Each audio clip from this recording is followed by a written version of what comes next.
South ఇండియాలోని అతి తక్కువ ధరలకి రత్నాలను అందించే ఏకైక సంస్థ 6JVR. వాళ్ళ గురించి వాళ్ళైతే మీరు అలాగే ఒక మాట feel అన్నారు, చాలా మంది పెళ్ళైన ఆడవాళ్ళు కూడా ఇతను ట్రాప్ చేశాడా, లేకపోతే తెలుగులో ఏదో ఇంకొక పదం అంటారు, ఉంచుకున్నారు ఏదో అంటారు కదా. సో అలా ఏమన్నా అలాంటివి కూడా ఉన్నాయా? నా దగ్గర ఉన్నాయి సార్ పెళ్ళైన ఆడవాళ్ళవి కూడా. అవునా? ట్రాప్ ఎందుకు సార్, వాళ్ళే ఇంట్రెస్ట్ తో వస్తున్నారు ఇతని దగ్గరికి. ట్రాప్ ఏం లేదు, ట్రాప్ ఏం లేదు. It's mutual.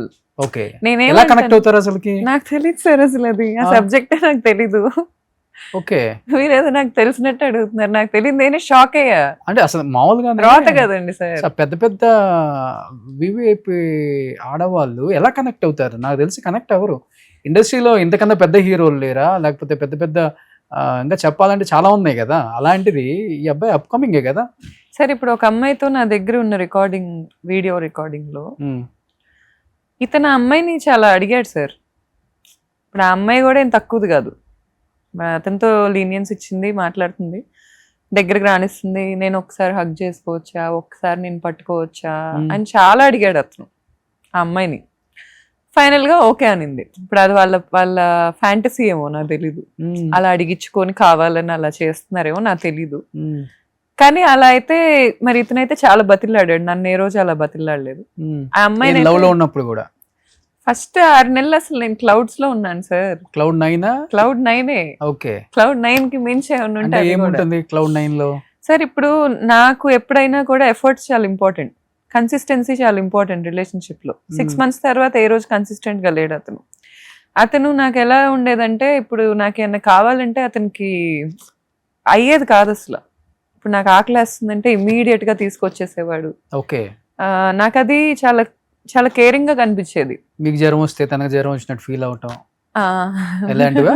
అంతే కదా. మరి అంత అంత నిబ్బి థింగ్స్ చేయలేదు సార్. ఓకే, కాకపోతే ఎలా ఉండేదంటే, ఇప్పుడు మా ఊరు నేను వెళ్తున్నాను అనుకోండి సార్, నేను చాలా స్ట్రిక్ట్ గా తన మనీ కానీ తన థింగ్స్ కానీ వాడుకోను అనే కండిషన్ పరిచయం అయినప్పుడే పెట్టేశా. ఓకే, ఎందుకంటే నాకు ఒకవేళ ఇది అవ్వకుండా ఏదన్నా సిచ్యువేషన్ బ్యాడ్ అయి విడిపోతే నన్ను ఇంత వాడుకుంది అని అంటారు, నేను అది తీసుకోలేను. నేను చాలా సెల్ఫ్ రెస్పెక్ట్ కి చాలా వాల్యూ ఇస్తా సార్. ఓకే, నాకు అది ప్రైమరీ థింగ్ లైఫ్ లో. 2013 లో నేను తనకి చెప్పా. యాక్చువల్గా చెప్పాలంటే అబ్బాయిల్ని అమ్మాయిలు వాడతారంటారు, కానీ ఇక్కడ అమ్మాయిల్ని అబ్బాయిలు వాడారు. సార్ అప్పుడు నన్ను అతనేం వాడలేదు సార్. తర్వాత ఆ టైంలో ఎలా ఉండేదంటే, తన దగ్గర ఒక కారు ఉండేది, స్విఫ్ట్ డిజైర్ కారు. తను ఏం చేసేవాడంటే, నేను మా ఊరికి బస్సులో వెళ్ళేదాన్ని, కారులో నేను ఎక్కను అనే క్లారిటీ తనకుండి బస్సు ఎక్కొచ్చేవాడు నాతో. మా ఊర్లో నేను దిగిన తర్వాత అప్పుడు దాకా నేను సేఫ్ గా వెళ్ళానని చూసుకొని మళ్ళీ వెనక్కి వచ్చేవాడు. ఓకే, ఇంత ప్రేమ ఉంది కదా అనిపించేది నాకు. నేను మా ఫ్రెండ్స్ వాళ్ళ ఊరికి వెళ్ళినా ఎక్కడైనా వచ్చేసేవాడు టక్కని. విజయవాడలో ఎక్కడున్నా వచ్చేసేవాడు. ఒకే ప్రాంతానికి చెందిన వాళ్ళం కదండి సార్. నేను కాలేజ్లో మా క్లాస్కి వచ్చి కూర్చునేవాడు. నేను క్యాట్ కోచింగ్కి వెళ్తుంటే అక్కడ నా స్ట్రైట్గా వచ్చి కూర్చునేవాడు. మా క్లాస్ అబ్బాయిలతో గొడవ పడ్డాడు అతను. మా క్లాస్ వాళ్ళు జూనియర్స్ ఎందుకు వస్తున్నారు క్లాస్ కని అడిగారని గొడవ పడి, నేను గౌతు ఎక్కడుంటే అక్కడ ఉంటాను, నాకు ఫస్ట్ నుంచి నన్ను పెళ్లి చేసుకుంటానే చెప్పేవాడు సార్. ఫస్ట్ నుంచి అదే మాటలు. నాకైతే లైఫ్ లో అంత మురిపం నేను ఎక్కడా చూడలా. మరి నేను కూడా అది లవ్ అనే అనుకుంటున్నా, స్టిల్ అదే అనుకుంటున్నా. ఆ టైంలో నిజంగా నన్ను ఇష్టపడ్డాడనే అనుకుంటున్నా. మేబీ ఆ టైంలో నేను అతనికి అందంగా కనిపించానేమో. ఓకే, ఇప్పుడు లావ్ అయిపోయాను కదా. ప్రెగ్నెన్సీలో నేను చాలా ఘోరమైన ట్రాన్స్ఫర్మేషన్, నేనే షాక్ అయ్యా, ఏంటి ఇంత ట్రాన్స్ఫార్మ్ అయిపోయాను. ఎంత పెరిగారు? 36 kgs పెరుగుతుంటారు ప్రెగ్నెన్సీ. పెరుగుతుంటారు. అంటే దాన్ని కూడా బాడీ షేమింగ్ చేశారా? అంటే సార్ ఇప్పుడు అతను ఇలా చెప్పొచ్చో లేదో నాకు తెలీదు. ఇప్పుడు చాలా మంది ఉమెన్ నన్ను చూసి వీఆర్ నాట్ ఎలోన్ అని అనుకుంటున్నారు. ఎందుకంటే నాకు అలా మెసేజెస్ వస్తున్నాయి ఇన్స్టాగ్రామ్లో. సో ఈ విషయం నేను చెప్తున్నాను, ఉమెన్ కి చాలా చేంజెస్ అవుతాయి సార్ ప్రెగ్నెన్సీలో. ఈవెన్ ఈ ఫిజికల్ నీడ్స్ చాలా పెరుగుతాయి. మోస్ట్ ఆఫ్ ద ఉమెన్ నేను మాట్లాడిన వాళ్ళల్లో కూడా ప్రెగ్నెన్సీ టైంలో ఫిజికల్ నీడ్ పెరగటం ఎక్స్పీరియన్స్ చేశారు. ఓకే, అందరూ చేస్తారని నేను అన్ను. సో ఆ టైంలో ఇంటిమసీ చాలా అవసరం. అది హస్బెండ్తోనే ఉంది నాకైతే. అతనిలాగా నేను బయట ఎత్తుక్కోలేను. సో ఆ టైంలో అతనికైతే he's not interested. He's very clear that I became fat. And ఒకప్పుడు చాలా బాగుండేదాన్ని, అండ్ ఇప్పుడు అతని కళ్ళకి నేను అపీలింగ్గా అనిపించట్లేదు అనేది he's very open about that. Okay, so నేను అది ఓపెన్ అయ్యి మా ఫాదర్కి చెప్పా, ఇలా అంటున్నాడు అని. అతను ఒప్పుకోలే. నేను అబద్ధాలు చెప్తున్నా అన్నాడు. స్టిల్ ఇప్పటికీ ఆడియో కాల్స్ వచ్చిన తర్వాత కూడా డ్యామేజ్ కంట్రోల్ మీద ఏమాత్రం ఇంట్రెస్ట్ లేకుండా స్టిల్ నేను ఫాల్స్ ఎలిగేషన్స్ చేస్తున్నా అంటున్నాడు. ఎక్కడ మీ ఫ్రెండ్స్ తోనా? మ్యూచువల్ ఫ్రెండ్స్ తో. మ్యూచువల్ ఫ్రెండ్స్ వింటారు కదా, ఇంటర్వ్యూస్ చూస్తుంటారు కదా. విన్నాకే వాళ్ళు కొంచెం నేను సార్ ఇప్పుడు అతని దగ్గర ఏం ప్రాపర్టీస్ ఉన్నాయో నాకైతే తెలీదు. ఏంటి 13 years జర్నీ చేశారు మీరు? అంటే నాకైతే ఏ రోజు తీసుకెళ్లి చూపించలే. వాళ్ళ పొలానికి ఒకసారి వెళ్ళాం మేము, అంతేగాని వాళ్ళ ప్రాపర్టీస్ ఏమున్నాయి అనే లిస్ట్ అయితే నా దగ్గర ఏం లేదు. అండ్ నేను అతనికి వాయిస్ మెసేజ్ పెట్టా, అతన్ని మీరు నిజంగా అతను మీ దగ్గరికి ఏ రోజైనా ఇంటర్వ్యూకి వస్తే అడగండి. నేను అతనికి వాట్సాప్లో వాయిస్ మెసేజ్ పెట్టా, I'm not interested in your alimony, నాకు నీ యాలిమోనీ వద్దు, నువ్వు నాతో నిజాయితీగా ఉంటే మన ఇద్దరం కలిసి ఉందాం, లేదంటే ఉన్నది ఒక్కటే లైఫ్, ఇలా ఫైట్ చేసుకుంటా మనం కలిసి ఉండలేము. ఓకే, ఎవరి దారి వాళ్ళు నీట్గా చూసుకుందాం, హ్యాపీగా విడిపో, గౌరవంగా ఉందాం. ఎంతో మంది విడిపోతున్నారు అలా. మన ఇద్దరికైనా బయట అందరికీ అవ్వకుండా ఏం లేవు విడిపోయిన వాళ్ళకి. కాకపోతే ఇప్పుడు వద్దు అనుకుంటే ఒక పద్ధతి ఉంటుంది. వద్దు అనుకున్నా చంపేస్తా అని, లేకపోతే సార్ నేను ఒకసారి ఇంట్లోంచి వెళ్ళిపోతుంటే నా కార్ అంతా పగలగొట్టాడు, నా కార్ డోరు పీకితే ఊడి పక్కన పడింది. అంత యాంగర్ వచ్చింది అతనికి ఆ రోజు. నా పక్కన మా డాగ్ ఉంది, మేము పెంచుకునే డాగ్, కార్ అద్దం పగలు కొడితే మొత్తం వచ్చి మా మొహం మీద ఇట్లా అద్దాలు పడినాయి. నా ఫ్రెండ్ ఉన్నాడు దానికి సాక్ష్యం. అతనికి ఫోన్ చేశాను నేను, నియర్ బై ఉంటాడు, ప్లీజ్ ఒకసారి రావా అంటే అప్పటికప్పుడు వచ్చాడు మా ఇద్దరిని కాస్త ఆపటానికి ఏం జరుగుతుందని. నేను అదే మా కమ్యూనిటీలోనే పార్కింగ్లో ఇలా కింద కూర్చొని ఏడుస్తూ ఉన్నా, భయం వేసి, ప్యానిక్ అయ్యి, డోర్ ఊడి రావటం ఏంటి, యాంగర్ ఏంటని. అలాంటి వ్యక్తిని నేను యాక్సెప్ట్ చేశా. నాకు అంతవరకు డిఫెక్ట్ ఉన్నా నాకు ఓకే.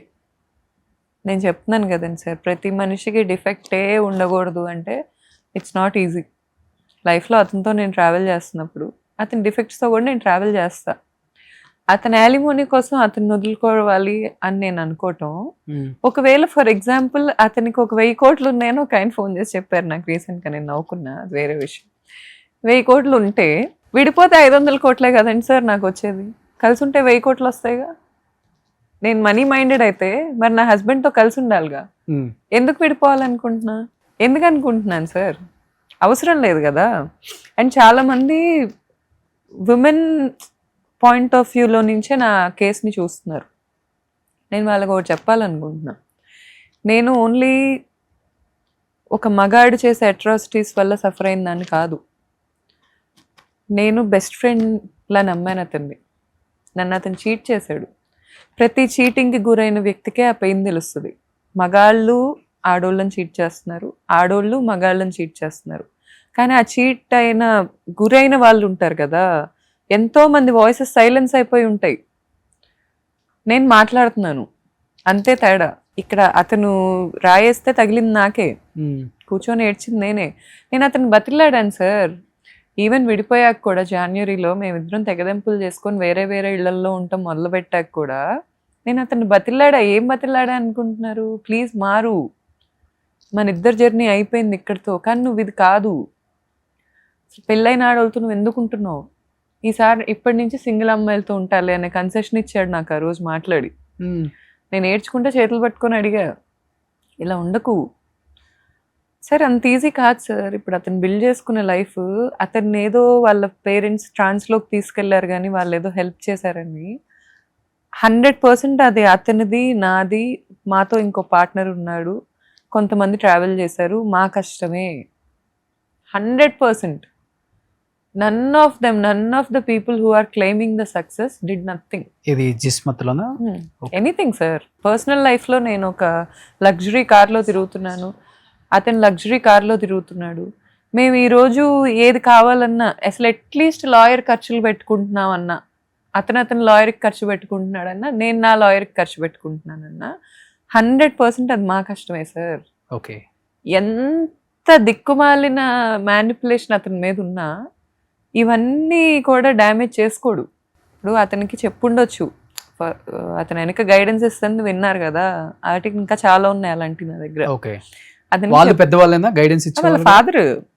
ఓకే, వాళ్ళ ఫాదర్. ఓకే, నేను చెప్పేది ఫాదర్ కాకుండా ఇండస్ట్రీలో పెద్దవాళ్ళు ఎవరైనా, ప్రొడ్యూసర్స్, డైరెక్టర్స్, లేకపోతే హీరోస్ ఉన్నారు. కానీ నాకు వాళ్ళకి నా సైడ్ ఆఫ్ స్టోరీ తెలీదు అని నా నమ్మకం.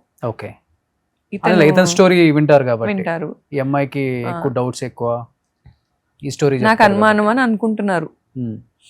సార్ నాకు అనుమానం అయితే ఇతని సెకండ్ సినిమా చేయటం, ఫస్ట్ సినిమా అప్పుడే నాకు అనుమానం రావాలిగా. మరి అప్పుడు నేను ఇంకా యంగ్గా ఉన్నా, ఈ రోజు నాకు హస్బెండ్ నీడ్ ఎక్కువ ఉంది ఆ రోజు కంటే. ఆ రోజు నేను తెగదెంపులు చేసుకోగలను, ఈ రోజు ఉన్న మెంటాలిటీ ఆ రోజు కూడా ఉంది. మరి నేను ఏ రోజు సెట్కి కూడా ఎందుకు వెళ్ళలేదు సార్? కనీసం వెళ్ళి అక్కడ ఏం జరుగుతుందో ఎందుకు చూడలేదు?